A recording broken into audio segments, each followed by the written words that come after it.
Some of the law's most stringent provisions were relaxed in response to the criticism.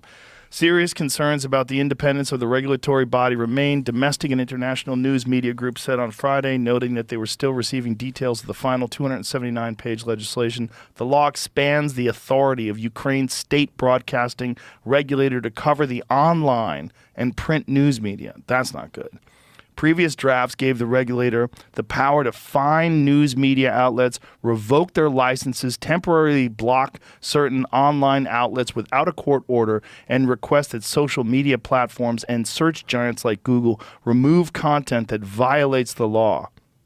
Well, you know, they're doing that over in America. I mean, we found out that because of the Twitter files. When Elon released all the Twitter files, they found that the United States government was actively trying to suppress the voices of certain people that were saying things they found disagreeable on Twitter. Yeah, that's me, a fact. Yeah. I got attacked for this take. I said that was like and I get it, obviously, but I assume that was like a no duh to me.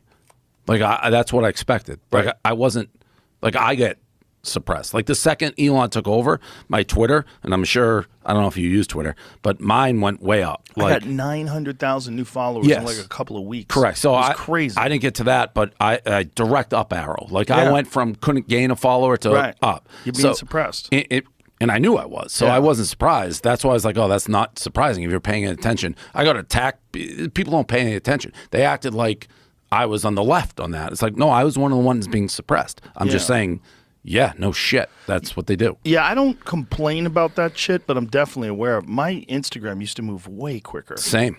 And then something happened a while back where it slowed down by a significant margin, the amount of growth. And I'm like, how do you complain when you have 16 million followers? Like, do you really complain that you're somehow or another suppressed? Or am I really suppressed? Or maybe it's because I'm not doing reels.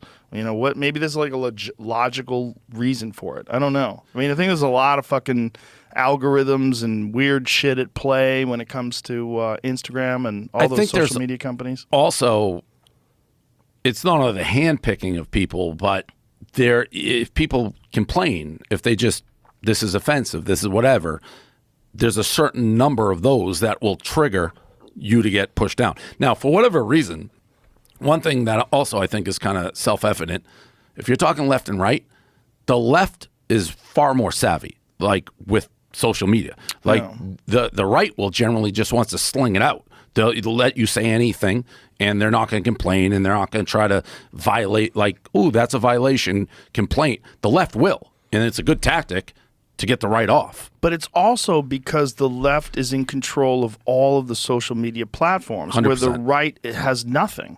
100%. I mean, there's no social media platform. I mean, there's people that are trying to accuse Elon Musk of being right-wing, but I think that's just because Elon Musk has said the Democrats are out of their fucking minds. He's said what I've said in many different ways. Now, I don't know how I go back and forth on how I feel about Elon. Sometimes I think he's genius. Other times, like, he may be getting a little full of himself. Like, I don't think he bought Twitter for the reasons he's saying he did, to be some great humanitarian. I think he bought it because he got mad almost, and then he tried to get out of it. But that's the other thing. Like, stop complaining on the left. He tried to withdraw from buying Twitter, and the CEO or whatever stuck him to the price because it made money, and they got a great price. So they got a ridiculous price. Ridiculous. He gave them way more than it's worth, and he had a mindset of going into it. There was two things going on. One, he believed that it's very bad for democracy in general when you have suppression of free speech. And I agree with that. He really means that.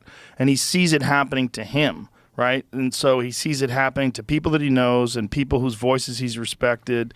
And he saw that, like, the Babylon Bee got banned. Which is crazy. Which is crazy. Crazy. For calling Rachel Levine the man of the year. Yeah. A biological male, calling him the male of the year. Like, crazy. That's crazy. Yeah, that's so offensive.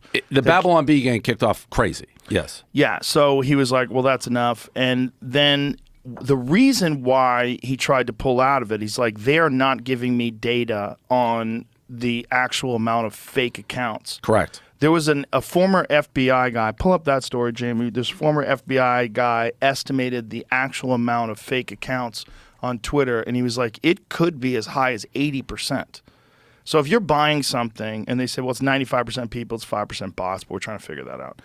And he's like, how are you trying to figure that out? Show me. And they won't show him. And he's like, show me your data that shows you. And they Right. show him 100 accounts. They went over 100 accounts. Over 80% of Twitter accounts are likely bots, former FBI security specialist, which is fucking wild. So if that's like 20% of the people on Twitter are actual humans and 80% of it is propaganda, either by publicity firms or super PACs or whoever the fuck is trying to manipulate narratives. And one of the things that you saw with Elon was like there's a bunch of tweets that people retweeted. They're from wildly different accounts that were all the exact same tweet. And he's like, these are bots. Like these are. There's 1,000% bots. Yeah. I mean, I went So through a many of phase them. like you. I couldn't even, if I posted something, it was all bots. Yeah. 100%. So I don't there's 1,000,000% bots.